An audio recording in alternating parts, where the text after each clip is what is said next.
Hi, I'm Rick Brettsnyder of the Presentation Guild. I'm recording this special introduction because when we did our recent webinar, there was a problem with the first few minutes of recording, which I now have the pleasure of recreating and trying to introduce. Nancy Duarte is a special person, and it's been almost 10 years since the last time I had the pleasure of introducing her in front of an audience at Microsoft. I had met Nancy at a recent presentation summit and was simply blown away by her approach to improving presentations and communications in general. So I had asked her to allow the Microsoft PowerPoint group to sponsor a talk on our campus, which was the beginning of a treasured friendship. Nancy's firm, Duarte Inc., is the largest design firm in the Silicon Valley, and she employs a ton of talent in a creative environment that she carefully cultivates. She's been written up in Fortune, Forbes, Fast Company, Wired, the Wall Street Journal, the New York Times, the Huffington Post, LA Times, CNN, and many others. She lists among her clients Apple, Cisco, Facebook, GE, Google, TED, the World Bank, and others. She has a shelf full of prestigious awards, and her TED Talk has over 1 million views. She's written a number of books, including Slideology, Resonate, Slide Docs, Illuminate, and the Harvard Business Review Guide to Persuasive Presentations. We'll join the webinar mid-conversation, and to let you know what we're talking about, I had expressed my love of this particular guide, and she was explaining how it had affected her business after being published. Let's watch. If you're stupid at presenting, 2 hours doesn't give you enough time to be really good. So, but I enjoyed reading that. That's actually what we turned into our e-course. Almost verbatim, we turned it into a verbal script and then built a whole e-course around it. So building it out like that in little tiny bursts turned into little tiny micro-learning bites, which was great. Exactly. I love that kind of accessible and instant. I can feel good about myself before I have another martini. So, yeah. I feel great about myself after I've had a cocktail.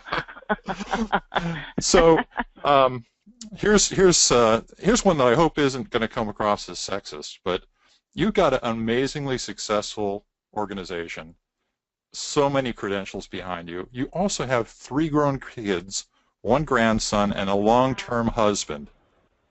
So, yeah.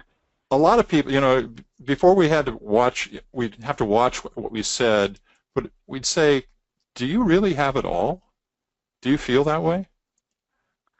That's an awesome question, because I do. Like, I have a grandson now too, and the joy of feeling like your kids turned out, they're all walking in their destiny.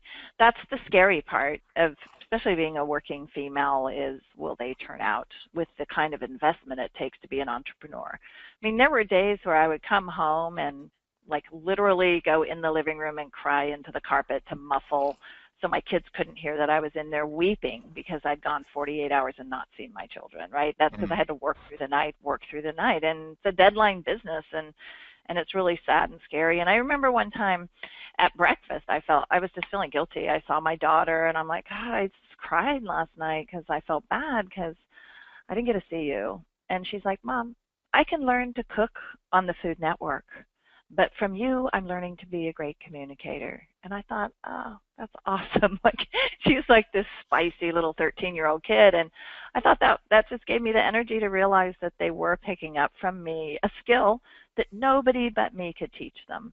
And finding my life partner at 18 was probably the biggest blessing of my whole life. Got married when I was 18 years old.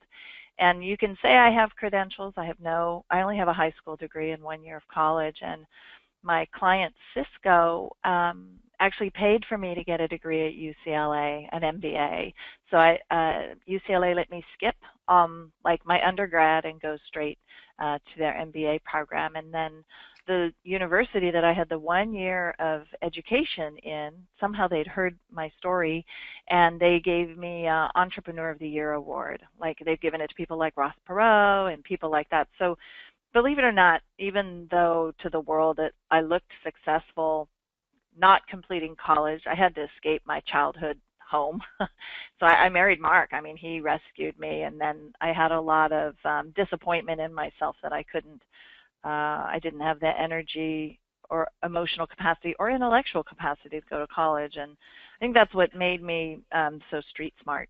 And I just read everything. So I think being a lifelong learner is what the trick has been, versus having, a list of credentials. By any means, I don't feel I have those. And maybe that's what makes me try harder. Maybe I feel like I have more to prove. I do feel like I have everything. I really do, Rick. Yeah. I mean, it's been hard work too. I went over a decade on 4 hours of sleep every night when my kids were at home. I sacrificed sleep so I could build a relationship with my children and build a business, which is really difficult to do. But it was one solid REM cycle of sleep, and I could go for a decade on that. So that leads into my last question before everyone else's questions: is what are you going to title your autobiography?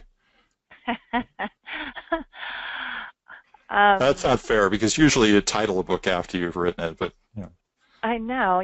My husband and I talk about writing one together, because to have it all, we have some incredible stories of forgiveness and compassion and mercy, and I think we would have been trapped in the past if we weren't really kind of resilient.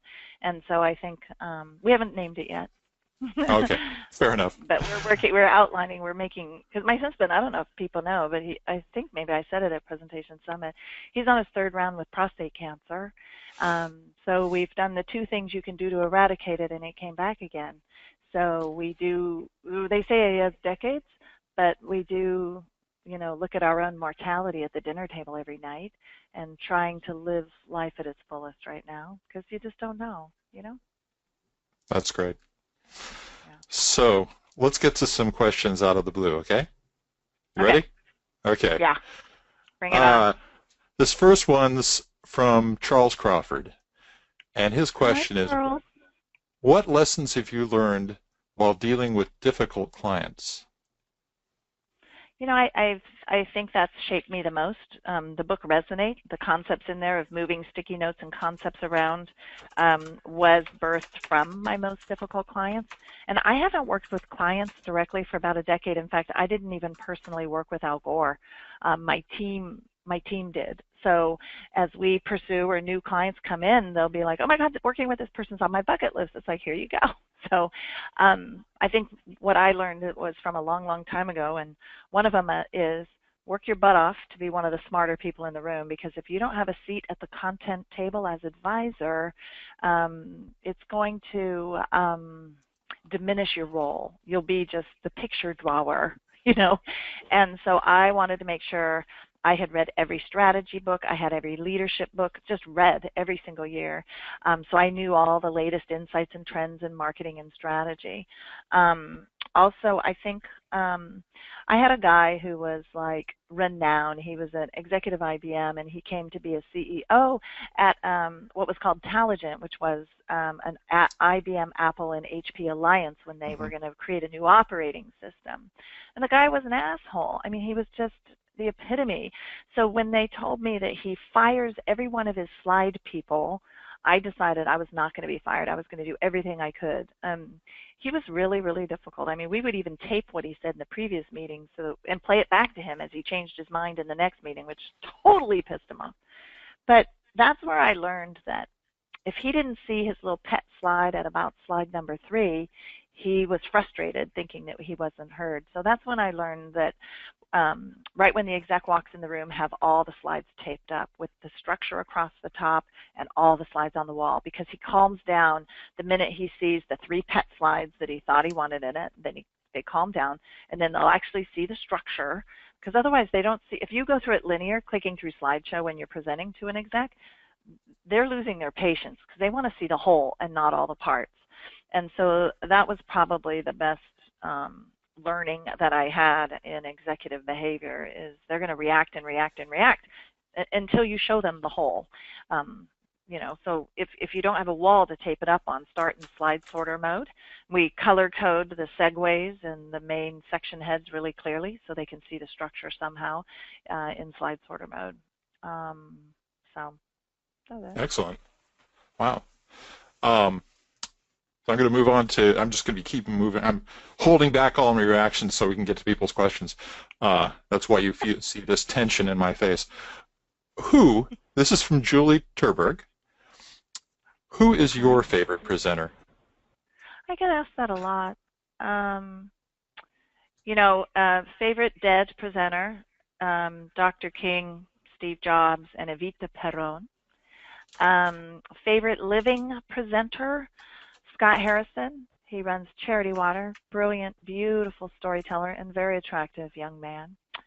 We also donate to Charity Water. The company gives them a chunk of change every year because that's how much we believe in his vision. I think Sheryl Sandberg's a great communicator, yet she's still in hiding quite a bit. I think she will emerge as a fantastic communicator. I thought Obama was very good. He channeled a lot of Dr. King, though he did drive our country into massive amounts of unprecedented debt. But he was a good communicator. Can't stand the way Trump communicates. Let's see. What's interesting to me is there is a gap between all other business presenters and Steve Jobs, though I think Mark Benioff is really pushing the boundaries there. We may or may not get to work with the CEO of a very, very, very, very large and successful software company, who I think is very good and with a little bit of tender care on the delivery side. So we have a delivery coaching practice.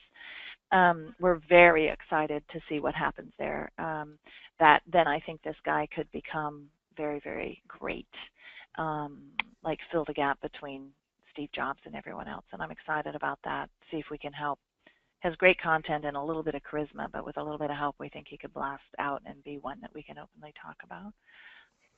So cool. There's room for everyone on this call to become the greatest.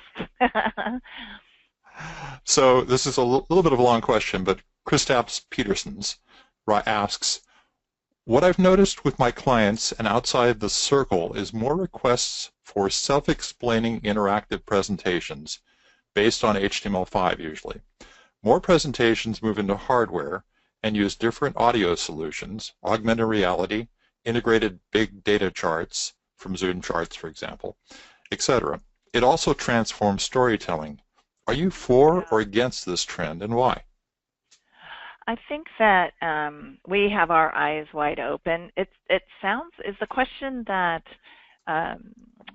like PowerPoint isn't enough, so they're having to go outside of that to get the big data into and making it interactive?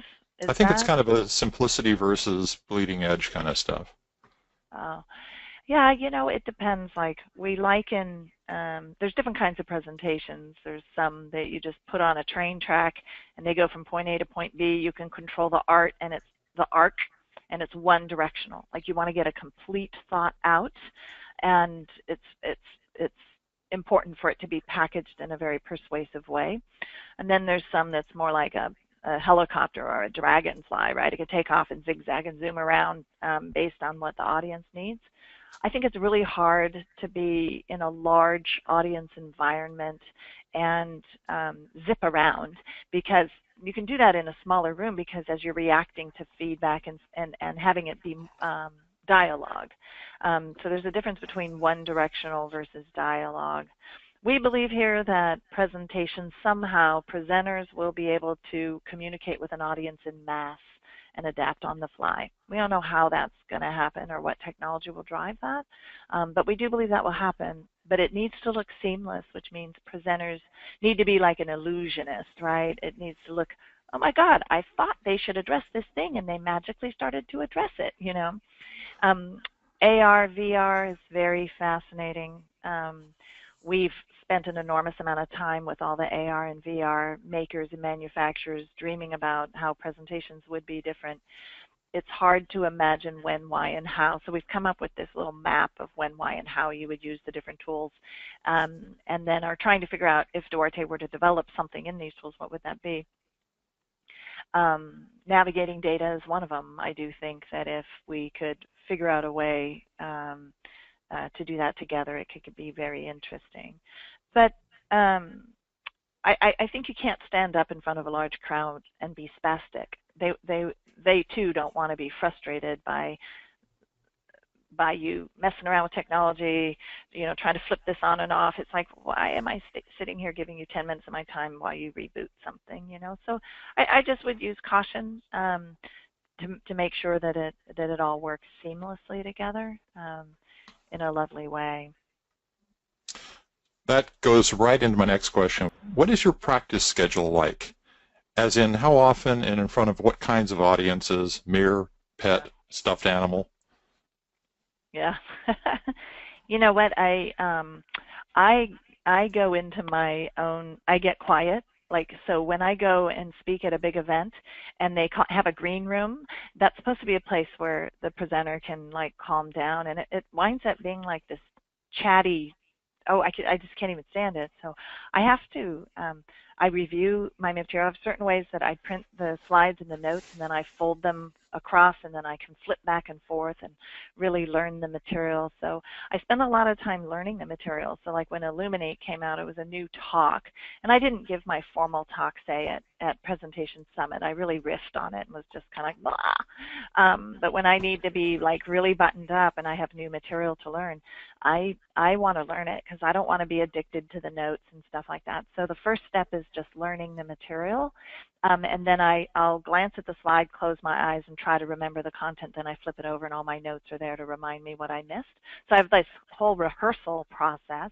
And then I do stand up. I go into slideshow mode in my office. For years, I had little happy faces, like a monitor crown on my screen, and I would, they were on little bobbly little things, and they would kind of bobble and be happy to see me, right? And I would practice in front of that, because even for webinars and stuff, I used to have them kind of around the monitor, because you forget that there's people sometimes on the other side of the little camera. So now I don't need all that. Now I literally go into slideshow mode and practice. Sometimes I practice almost an hour before every talk because I change my talk based on every audience, depending on what they want. So sometimes I change the order.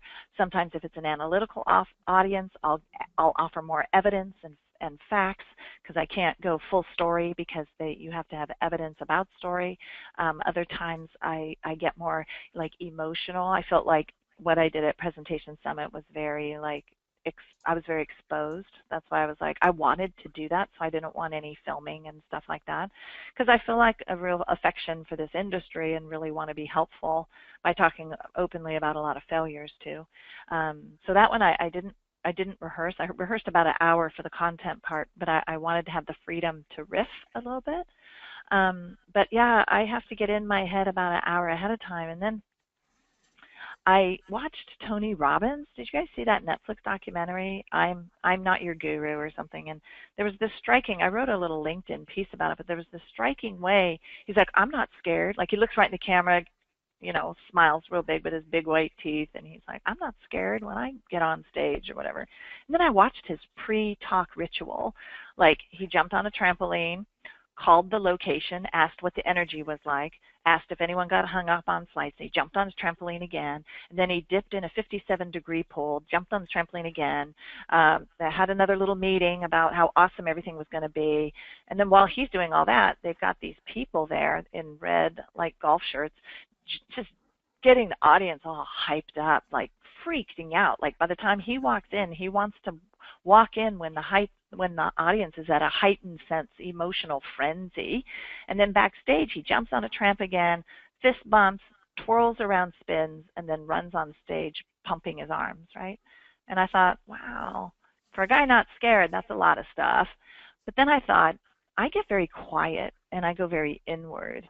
And I thought, this year my goal is to change my pre-talk ritual.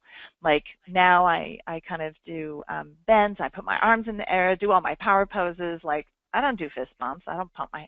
So I'm in an authors group, and I asked them, "What do you guys have a pre-talk ritual?" And I couldn't believe it. The dudes, hang bed, bang, and listen to rock music. They get pumped up, whereas I go very inward. And so I want to see what happens to my own dynamics if I change my pre-talk ritual to something a bit less contemplative. Excellent. We'll see. Yeah. We'll have to talk about that sometime. I do all that stuff I don't except know for if the I 50 want to know your. the 57 degree. I tried that. It's too cold. So uh, so let's go back over here. And Wendy Gates Corbett asks, where do you turn to sharpen your own skills? It's not just an adage to me that says you should hire people smarter than yourself. So I go to my own team. My delivery team here, the ones that do coaching, are best in the world. They coach the top CEOs in the world. So they are very honest. Like I did a talk in Cincinnati, and it wasn't received very well. And in fact, like a couple of people felt compelled to be like, I expected more or whatever. And I was like, what? And so I had my coaching team look at it, and it was awesome because it didn't hurt. It was almost like they anesthetized me in a way that made me not be defensive, that made it so that I could be open to their feedback. I mean, it was so beautiful to go through what all the executives go through that we coach. So that's amazing. And then the other thing is I have a really good exec team. So my most the talks I have to plan the most for are the ones that are to my own team, because it's not like they're paying $5,000 to come and hear Tony Robbins talk. They have to be here. They work for me. It's part of their paycheck. They have to come and hear what I have to say, and they know that whatever I say is going to require them to change. And so I rehearse that a lot. So then the other thing I do is I post my deck and my speaking notes. So it's one of the few times I'm pretty heavily teleprompted, because I don't want to go off script with my own team, because in a creative environment, I can say the word support or I can say the word help. One word is received joyfully, the other's not. I don't understand it, but I let the team go in and I put my deck up on Google Docs, and then my executive team comments like, if you frame it this way, they'll like it more. If you say it this way, they won't, blah, blah, blah. So my own team vets and coaches me in the nuance of the culture and what they would receive more readily than others. So I get a lot of really great professional support from my team. It's really crazy, awesome. It's good. I Along have those a lot, lines, remember? you do, I'm like, including your staff. I guess so. So I recently heard you talk about collaborative and directive management. And are there cues that you pick up when you need to shift from one to the other? Yeah, I think so. Like what he's referring to is a webinar that Yes. I did where I talked about my own visioning process and development as a leader. And what I used to do is go away to Carmel the first week in November every year and just dream, like change my environment, kind of changes your creative, opens your mind up to different ways of creative thinking. And then I would write what our vision was for the next year, what all we had to accomplish. That's a bit like Moses going to the mountain, coming back with tablets and being like, hey, y'all, here's what we're going to do. Very directive. Whereas as I started to grow into leading a professionally managed firm, I had to become more collaborative. Part of it was surrounding myself with people who could kind of see the future with me, that I trusted. So my first step in that was having a president. So he and I would co-create and collaborate on what we saw. And he was a veteran of the Valley and completely saw everything. He was fantastic, and helped grow the firm quite a bit, and then wanted to retire. So now it's so different. I have 5 people on my exec team who now all come with feedback and insights. And when you gather perspective from other people, you're less myopic and less short-sighted, and open to sometimes bigger dreams. Like my own team challenged me that I was dreaming too small, which is incredible. So yeah, there's times though where you do need to be directive, times of crisis. You can't be like, let's party and powwow for 10 months about what we should all do, and get there together. No, mergers and acquisitions, another one. I mean, there's some seasons where you just have to be command and control. But the more fruitful and productive way to build a sustainable business is to be collaborative in your planning and visioning. Excellent. So I've got one from Lori Collar. For delivery, Do you see your clients who are doing live presentations using PowerPoint and Keynote primarily, or are there other software delivery, PDF, webinar, HTML5, other options being used? I think everything is getting used. I think that our space is really ripe for reinvention. So it depends. I don't see people using webinars much for live presenting in a live audience unless it's being live cast out. Sometimes they'll be doing the same thing. So I'm in situations a lot, like I spoke at Fidelity, where there were 500 people in the room and 2,000 people joining through like a webinar tool or whatever. So I always ask, where are the cameras? Where, because there's more people out of the room than in the room, which is deceptively it's just kind of deceptive because you're looking at all the faces and forgetting that more faces will feel like you're looking at them if you look at the cameras. I thought we would see a big splurge in keynote spikes in enterprises. I'm still not seeing that. I thought with all the young people coming up, Mac natives, that usually by the time they get into a professional environment, the organization kind of forces them to go to PowerPoint on a Mac more than Keynote, though Keynote still manages media better than anything. So a lot of the really big, like if we do like a 200-foot wide screen, 30 feet tall, these weird aspect ratios where we're shooting tons of custom video through it, so you got to go to Keynote or other kind of media management kind of tools. I guess it's all situational to me. I think everyone should pick the best tool for the audience and for the content and the most comfortable way you are delivering it. So along those lines, Tony asks, everyone from Mark Zuckerberg to Forbes are proclaiming it to be the medium of the future. He's talking about video. If this is true, how should we as presentation people be preparing for this? How should presenters prepare for this future, and slideware and app providers as well? We create what we call video slides. It's kind of a disposable video medium. It's interesting because I do agree that that is true. What's interesting is the production quality requirements aren't as high as the conceptual requirements. Like you can have a highly conceptual, valuable piece that could be done on your phone as a selfie thing, juxtaposed to something you pay 50 grand to produce that's super, super slick. So the people that are declaring that video is the big thing also, make money off of it streaming through their platforms. I think video is passive. If you put it into your presentations, they should be short bits because they're there to hear you and not necessarily watch a video that you could post online. That said, it's really hard to get hire really high quality video talent. There's a real glut for that right now. Learning is moving online, training is moving online. Most of the presentations done today are that. A lot of them, not most, but lots of them are. Micro-learning is moving all video.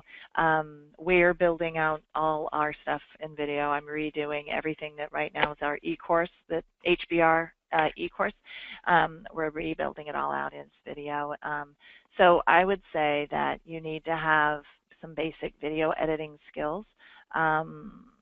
I do not feel that it will replace presentations.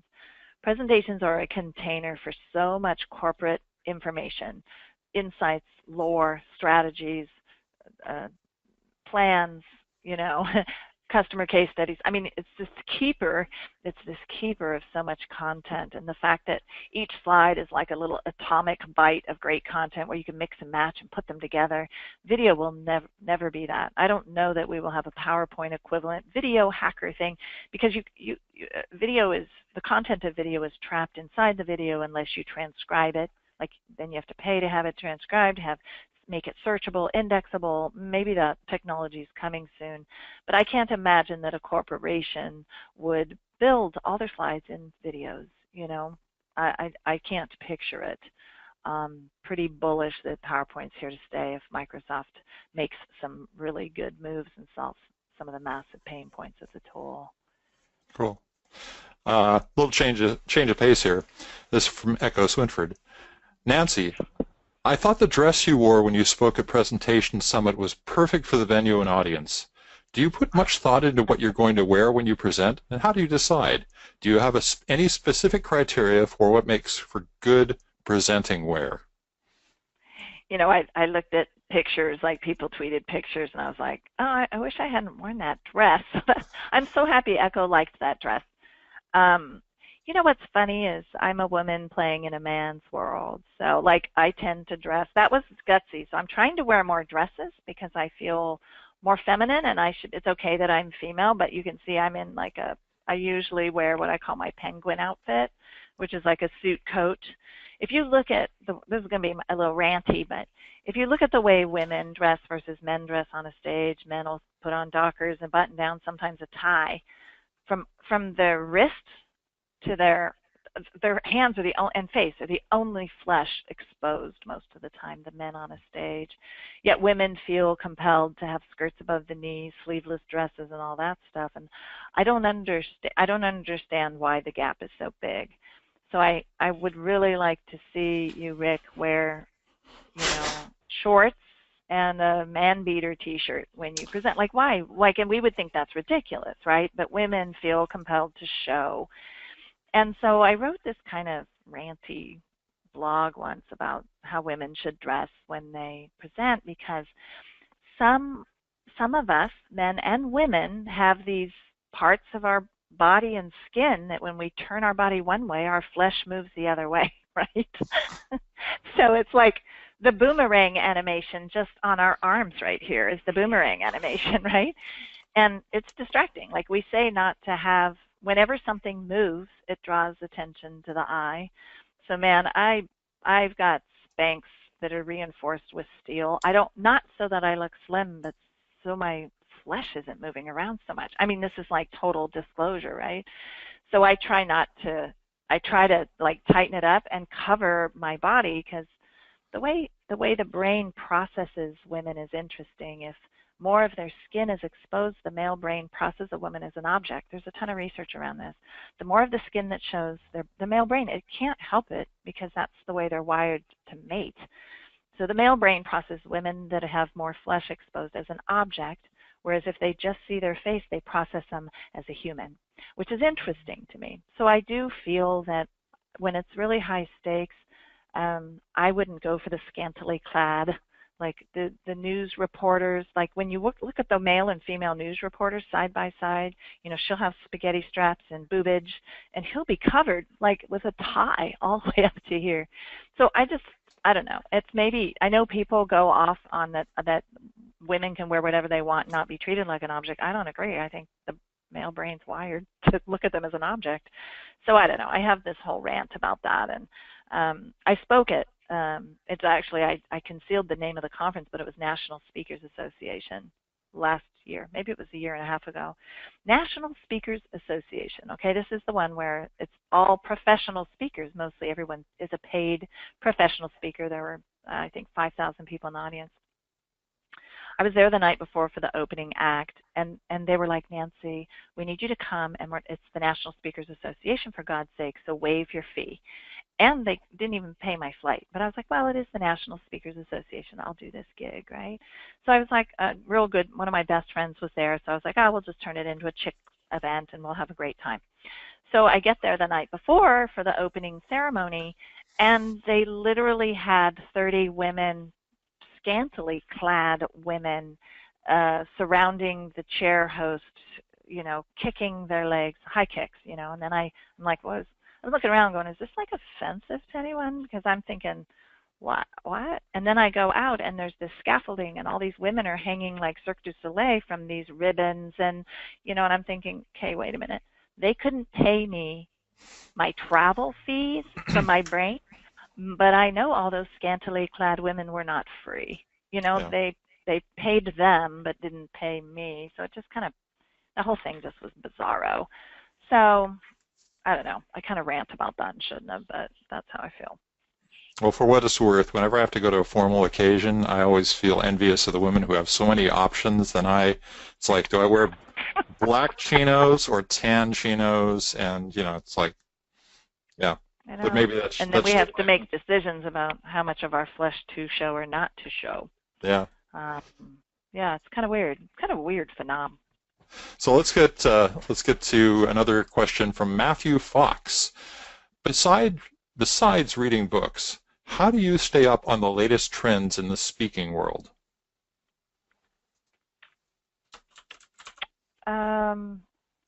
You know, I get a lot of books sent to me. People want me to blurb their books a lot, so I do read an incredible amount. I also follow a lot of people, like on Twitter. I try to look and see. I have a special line of speakers. So what's weird, a little different about me is I'm a speaker myself, and I have a practice. So I do try to benchmark myself against other like professional speakers and authors, but then I also have to figure out, how to make sure my marketing engine on the agency side goes. So I do have people. I click on a lot of articles. I read a ton of articles. I have news feeds that come in when I want to track certain things. I set up Google Alerts, and we have a really lively, it's a distribution list called Check This Out. So it's kind of like an internal Twitter where people will say, hey, I came across this, check this out. And that's a lot of the stuff that shows up on my Twitter feed is from the internal Check This Out. So I have other people feeding me things that they feel we need to stay on top of too. With respect to slides, do you officially present without them? What would be the factor that would say I'm going to do this as a stand-up speech versus a presentation with slides? So what I've done is internally, I'll have my deck just as bullets. I'll put my laptop on the floor and just talk. And then I'll just have like 3 things I needed to make sure I said, and then I'll click. So I don't project, because I think sometimes that can be distracting. If I'm wanting to come across as conversational or talking about things that might be either difficult or talking about things that might be celebratory in nature, like oh my God, let's all get together and gather and celebrate this spontaneous thing that happened. It feels weird to be able to have taken the day to create a beautiful deck about it, right? It's like I can put bullets on a thing and make sure I cover all the points and thank all the right people, which is very different than, creating a great big deck. I did just start, we all got iPads last year, and I just I'm not going to use iPad.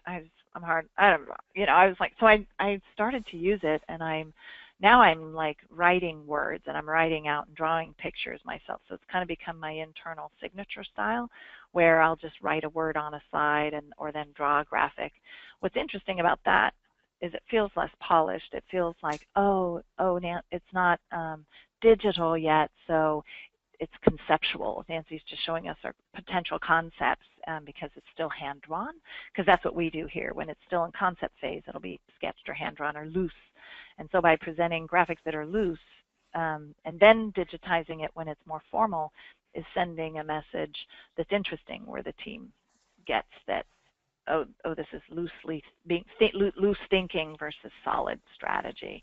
So it's been working for me too to do that. Cool. I'll go right into another team-related question. I'm going to combine 2 questions here. One was, is there a secret that you use to hiring good people?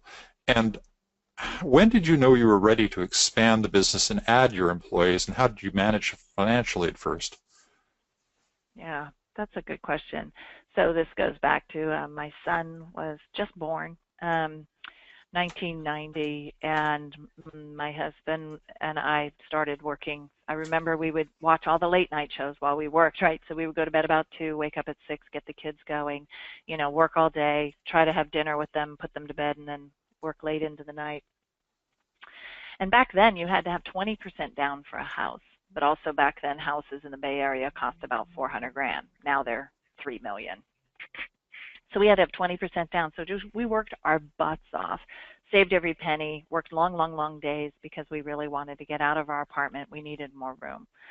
So just before we had enough money to put a down payment for the house, we hired our first employee. And he was this guy, he was 23, but he had a very boyish look. He looked about 15 or so, and he would wear these he was a tiny guy, and he would wear Derek, you know him, Rick, but he would wear these little double-breasted suits and stuff. And his very first day, I handed him a very thick packet from the government and said, here, figure out how to hire yourself, and you have a meeting at 2 o'clock with the VPs over at Apple. Like that was it. That was his first day. Didn't even know what we do. I said, just take really good notes, and if you really have to ask a clarifying question, ask it. Otherwise, just write down everything they say. Like that's how busy we were. And then we got quite a bit more sophisticated. And he was with us for, I think, 14 years, helped build the business. I mean, he's great. He's independent now on his own, but he came back for a while as a facilitator. But anyway, now what we do is we have a pretty serious vetting process. On the design side, he and I were the production designers. Neither of us had a degree. We were more like technicians, but we were doing it better than practically anyone else could back then. So now we look at portfolio. I mean, that's the first thing. They have to pass kind of our portfolio eye. We take the DISC profile, because they have to work with a team. So we make sure their temperament rounds out, or we don't overbalance a team with certain temperaments.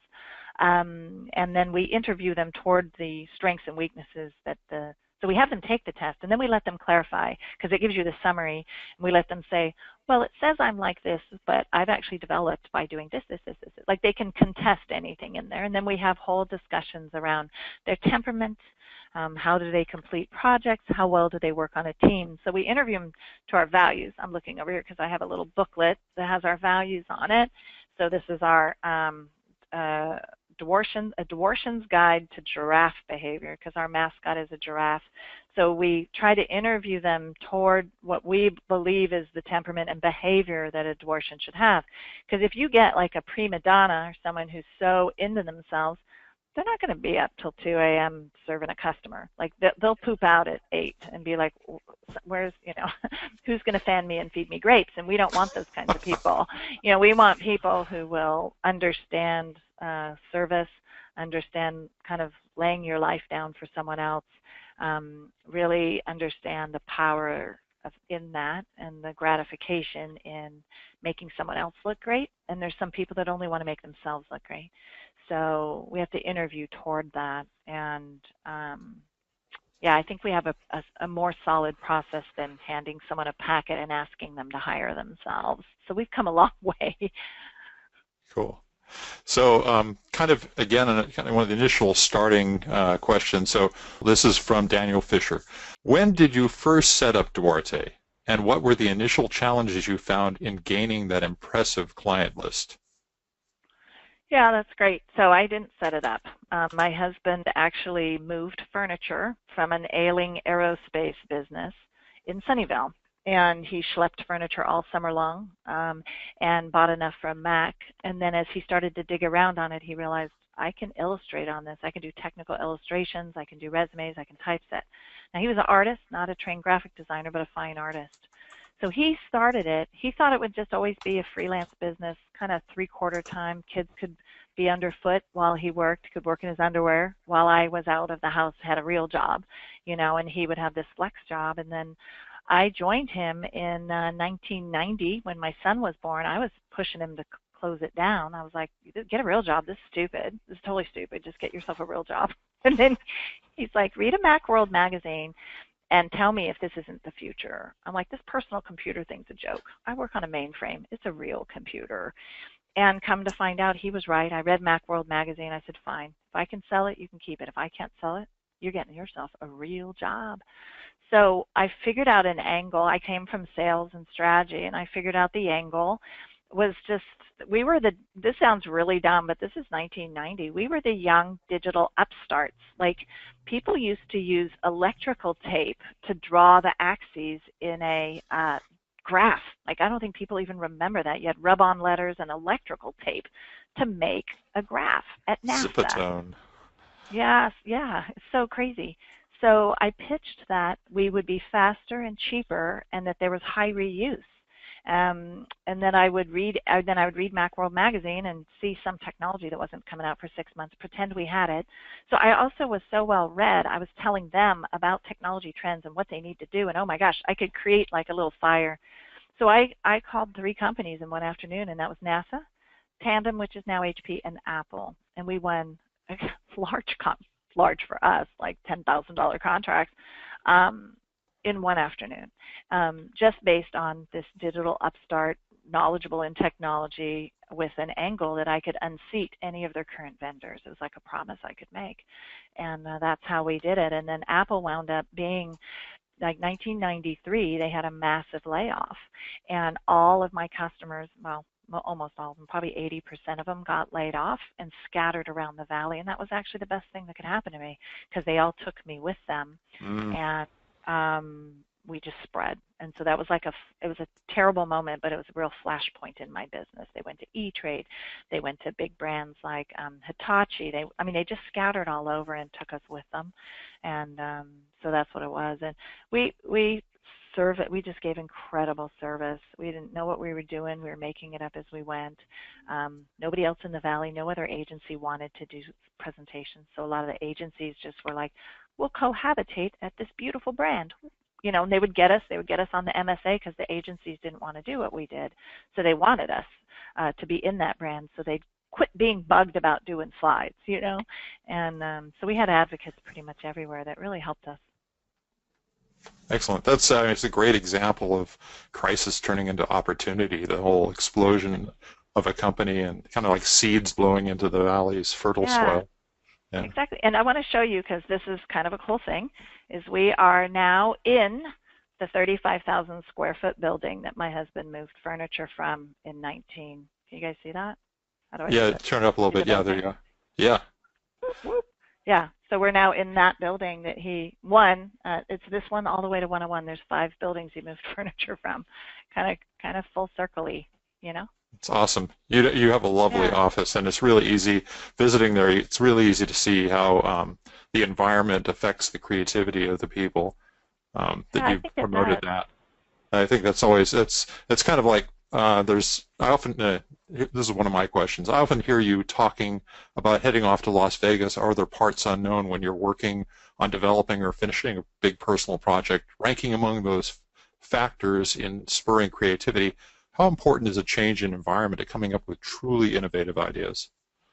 I think it is, because you'd have modalities like this office is a mess. It's not supposed to be a mess, but it's a mess. This is my email and meeting space, right? And then I have an office. So there's an office right here that's attached, and on the other side of that office is my husband. So we both have doors into this other private. And that's supposed to be my mad lab. So I've got walls for sticky notes. It's books. That's the room that's supposed to be a mess. I'm supposed to keep this room busy. So that's another modality. I wrote at my office, my home office. I built a really inspirational space there. But it does feel like when I get up and get away from anything that looks or smells like an office, I do better thinking, because my brain isn't worried about email. My brain isn't worried about the people. You know, like I could look out and I can see all the faces, and I'm like, does that person look distressed? Do they look happy? You know, I don't have all that when I get up and plant myself somewhere else. First of all, the first thing I wind up doing in a new environment is catching up on my sleep.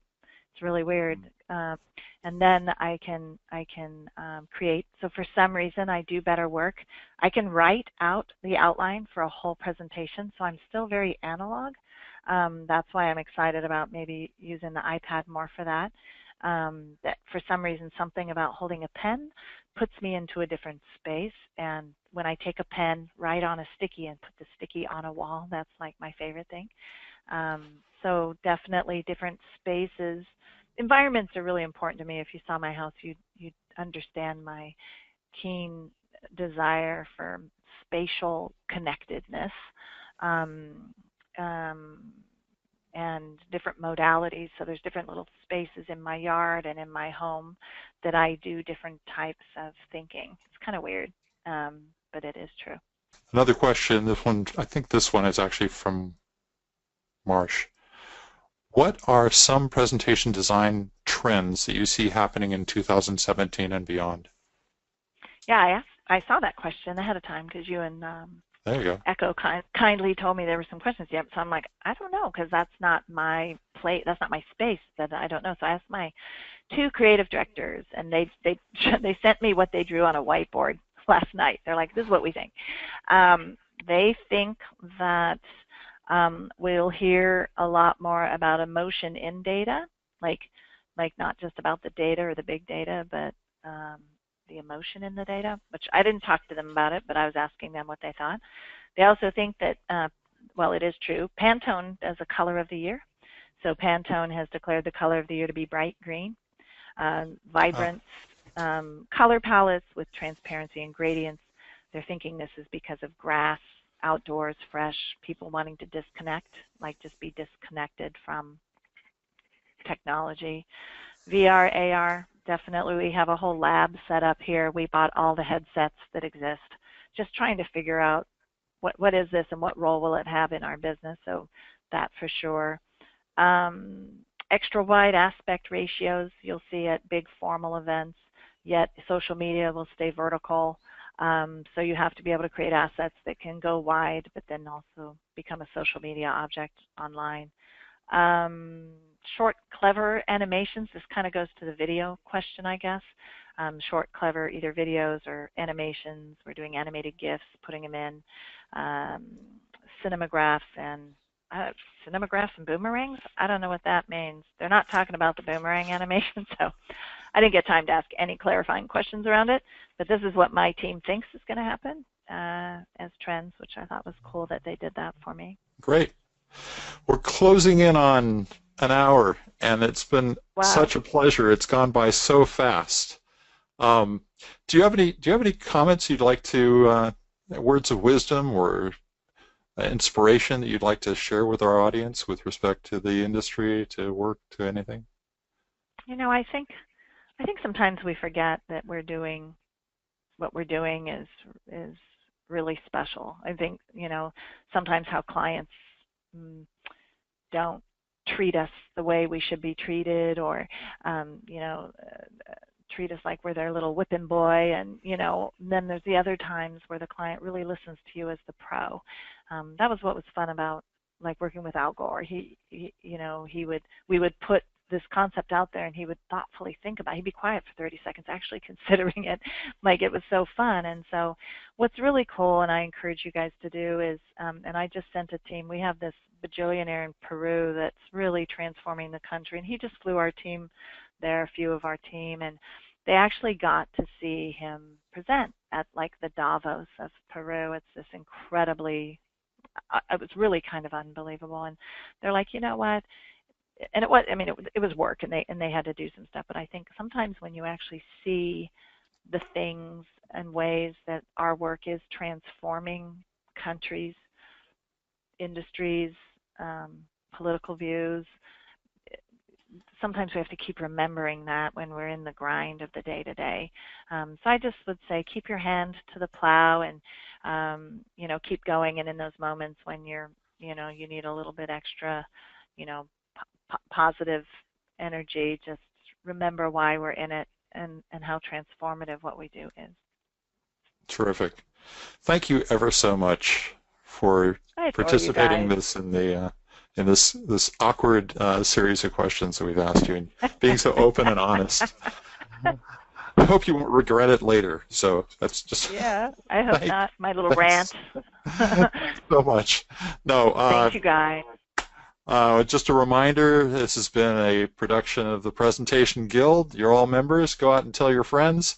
Make sure to mark on your calendars for March 7th, the Making Sense of Legalese webinar. And then on December 15th, coming up very soon, Julie Turberg will be doing episode 5, I believe, of Inspired by Design. Always a great way to spend a bit of your morning or afternoon, depending on your time zone, with Julie.